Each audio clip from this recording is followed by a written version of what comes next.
عظیم کی قسم کھا قرآن عظیم جو ہے قسم کھانے کے لیے نہیں آیا ہے. اگر قرآن پر تلاوت ہو, قرآن پر عمل ہو, تو نہ میرے گھر میں چوری ہوگی نہ تمہارے گھر. قرآن پڑھنے کے لیے آیا ہے, قرآن ہدایت کے لیے, لوگوں نے زینت بنا کے گھر میں رکھ لیا. نہیں, قرآن کو پڑھنے کی روزانہ پڑھنے کی عادت ڈالو. اگر تم کوششیں کرنے کے باوجود بھی بزرگی کا حالت ہے, لائف کے لاسٹ اسٹیج پر ہو, قرآن نہیں پڑھ پاتے, تو اتنی ہمت جٹاؤ کہ صبح کو اٹھ کو قرآن کی ہر ایک آیت پر پڑھو بسم اللہ الرحمن الرحیم. انشاءاللہ میرا یقین ہے پورے قرآن کے پڑھنے کا. قاری قرآن سے کہا قافلے کی پہلی صف میں تشریف لائیے, قرآن عظیم کی تلاوت کیجئے. جیسے ہی فضیل ابن عیاض کی گھاٹی کے پاس سے یہ قافلہ گزرا تو اس وقت اس قاری قرآن کی زبان پر یہی آیت کریمہ جاری تھی, الم یعن للذین آمنوا ان تخشع قلوبہم لذکر اللہ. وہ قرآن عظیم کی تلاوت کرنے والا قاری قرآن پڑھ رہا تھا. میرا رب ارشاد فرماتا ابھی وہ وقت آیا نہیں ہے ایمان والوں کے لیے کہ اللہ کی خشیت سے اپنے دلوں کو لرزہ پر اللہ کرے, یا ان کے دل کانپنے لگے, وہ تھر تھر کانپنے لگے. ابھی وہ وقت آیا نہیں. اتنا جیسے قرآن عظیم کی تلاوت کو حضرت فضیل ابن عیاض سے عیاض نے سنا, فوراً گھاٹی سے باہر نکل کے آئے, ہتھیاروں کو پھینک دیا, اور قاری قرآن سامنے ہے. جتنا قرآن سنانا نہ سننے کے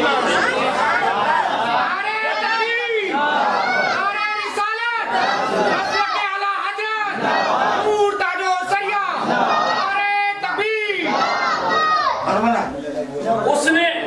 فضیل ابن عیاض نے گھاٹی میں سے نکل گیا, وہ قاری قرآن, وہ میں ہی ہوں جس کا دل ابھی تک نہیں پسیجا تھا, وہ میں ہی ہوں جس کے دل کا گوشہ بڑا مضبوط اور گرم تھا, لیکن آج تیری زبان سے قرآن عظیم کی اس آیت کریمہ کو سن کر کے میرا دل پسیج گیا ہے, میرا دل نرم ہو گیا ہے. آؤ گھاٹی سے نکل کے سارے ہتھیار پھینک دیے گئے, اعلان کر دیا گیا جس کے قافلے فضیل ابن عیاض نے لوٹے اپنا مال سب واپس اٹھا کر. حضرت فضیل ابن عیاض نے اس آیت کریمہ کو سنا, دنیا ہی بدل گئی,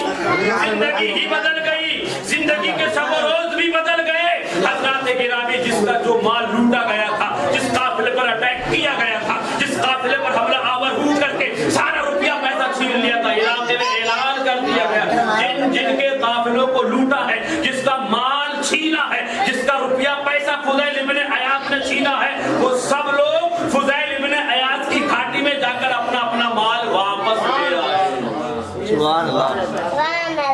آدمی سچے دل سے توبہ کر کے تو دیکھے, چوری ہو, ڈکیتی ہو, شراب ہو, چغلخوری ہو, غیبت ہو, زناکاری ہو, بدکاری ہو, بد کرداری, کچھ بھی چھوٹے سے چھوٹا گناہ کیوں نہ ہو, بڑے سے بڑا گناہ کیوں نہ ہو, اگر بندہ سچے دل سے توبہ کر لے تو خدا کی قسم اس کی زندگی بدل جائے گی. اور وہ توبہ جس کے بارے میں میرے آقا ارشاد فرماتے ہیں, التائب من الذنب کمن لا ذنب له, گناہوں سے توبہ کرنے والا ایسا ہی ہو جاتا ہے جیسا کہ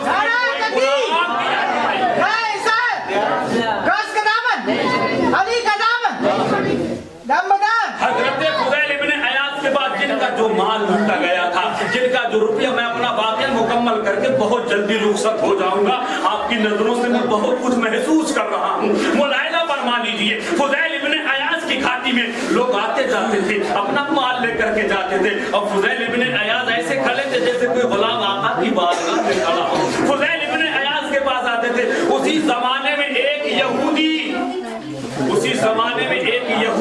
جس کا مال نہیں لوٹا گیا تھا, جس کا روپیہ پیسہ نہیں چھینا گیا تھا, جس کے قافلے پر حملہ نہیں کیا گیا تھا, اس نے ایک تھیلی میں کچھ کنکریاں, کچھ اینٹ کے ٹکڑے, کچھ پتھروں کی ٹھیکریاں رکھی, اور رکھنے کے بعد حضرت فضیل ابن عیاض کے قریب میں لے جا کر کے دور سے پھینک دی, اور پھینکنے کے بعد یہی یہودی حضرت فضیل ابن عیاض کے پاس جاتا ہے, عرض کرتا سرکار آپ نے میرا بھی مال لوٹا تھا, آپ نے میرا روپیہ پیسہ بھی چھینا تھا, آپ نے میرے قافلے پر حملہ کر کے میرا مال لوٹا تھا, لہذا مجھے میرا مال بھی واپس کر دو. حضرت فضیل ابن عیاض بولتے بتاؤ یہ سارا مال ادھر رکھا ہوا ہے, تمہارا جو مال ہو اٹھا لو, کہا نہیں حضور آپ کے پاس میں جو تھیلی ہے نا اس میں میرا مال ہے, اس میں میرا پیسہ ہے, آپ اٹھا کے دے دیجئے گا. میں نے آپ نے میرا مال لوٹا ہے, آپ ہی اٹھا کر کے دے دیجئے گا. فضیل ابن عیاض کہتے ہیں یار یہ کیا معاملہ ہے, لوگ اپنے سامان کی پہچان کر کے خود اٹھا کر کے لے جا رہے ہیں, چاہو تو تم بھی آ کر کے اپنے مال کو اٹھا کر کے لے جاتا. نہیں حضور جیسے آپ نے اپنے ہاتھوں سے چھینا تھا, لوٹا تھا, آپ مہربانی کیجئے, نظر کرم کیجئے, نظر عنایت کیجئے, آپ تھوڑی زحمت اٹھا, یہ تھیلی اپنے ہاتھوں سے کیوں نہ مجھے اٹھا کر کے دے دیں. حضرت فضیل ابن عیاض نے اپنے ہاتھوں سے جب اس تھیلی کو اٹھایا اور اٹھانے کے بعد یہودی کے ہاتھ میں دیا, یہودی نے بس 2 قدم ہی آگے بڑھائے تھے, اور جب اس تھیلی کو دیکھا تو وہ پتھر کی ٹھیکریاں لایا تھا, کنکریاں لایا تھا, پتھر کے ٹکڑے لایا تھا. لیکن جب اس نے اس تھیلی کو کھولا تو دیکھا اشرفیاں نکل رہی ہیں, درہم و دینار نکل رہے ہیں, فوراً قدموں میں گر جاتا ہے اور حضرت فضیل ابن عیاض سے عرض کرتا سرکار جس نبی کا تم کلمہ پڑھتے ہو اسی نبی کا کلمہ پڑھا کر.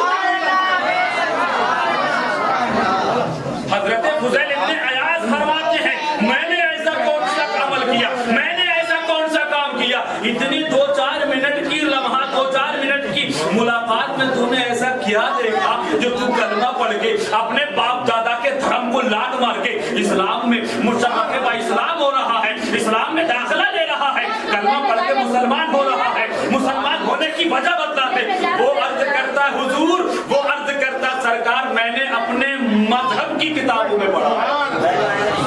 وہ عرض کرتا حضور میں نے اپنے مذہب کی کتابوں میں پڑھا ہے کہ جب کوئی امت محمدیہ کا بدکار آدمی ہو, چور آدمی ہو, ڈکیت آدمی ہو, زناکار آدمی ہو, چغلخور آدمی ہو, قیمت کا بازار گرم کرنے والا آدمی ہو, 2 نمبر کا کام کرنے والا ہو, یعنی بڑے سے بڑا پاپی کیوں نہ ہو, بڑے سے بڑا گناہگار بدکار کیوں نہ ہو, اگر وہ سچے دل سے توبہ کر لے تو خدا کی قسم اگر وہ پتھروں پر یا اینٹ کے ٹکڑوں پر یا پتھروں کی ٹھیکریوں کو ہاتھ لگا دے گا تو یہ اس کی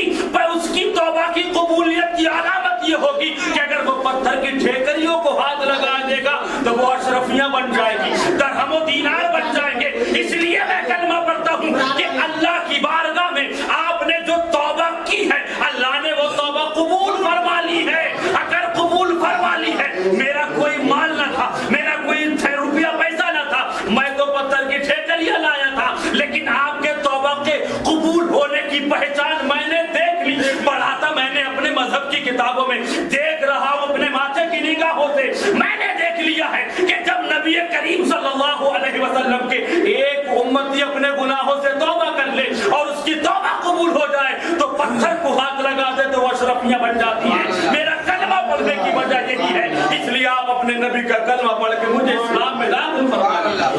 حضرت فضیل ابن عیاض رضی اللہ تبارک و تعالی عنہ نے اس یہودی کو اللہ کے پیارے رسول صلی اللہ علیہ وسلم کا کلمہ دیا اور ارشاد فرماتے پڑھو دل کی عطا گہرائی سے, صدق و دل سے اشہد ان لا الہ الا اللہ محمد رسول اللہ صلی اللہ علیہ وسلم. یہ بزرگان دین باتیں بہت ساری ہیں لیکن وقت میں بالکل بھی گنجائش اور وقت مجھے اجازت نہیں دیتا ہے. پھر انشاءاللہ کسی اور موقع پر میں گفتگو کروں گا, پھر بھرپور طریقے سے آپ کی خدمت کرنے کی کوشش کروں گا انشاءاللہ. بس رب قدیر کی بارگاہ میں دعا ہے کہ پروردگار عالم ہمیں اور آپ کو تمام عالم اسلام کے خوش عقیدہ مسلمانوں کو, چھوٹے بڑے ہمارے گناہ چاہے چھپے ہوئے ہو یا چھپے ہوئے ہوں, ان تمام گناہوں سے اللہ ہمیں اور آپ کو سب کو پوری امت مسلمہ پوری دنیا عالم اسلام کے مسلمانوں کو اپنے چھوٹے بڑے گناہوں سے توبہ استغفار کرنے کی اور اپنی توبہ پر مضبوطی کے ساتھ قائم رہنے کی ہمت اور توفیق نصیب فرمائے. صدق و دل سے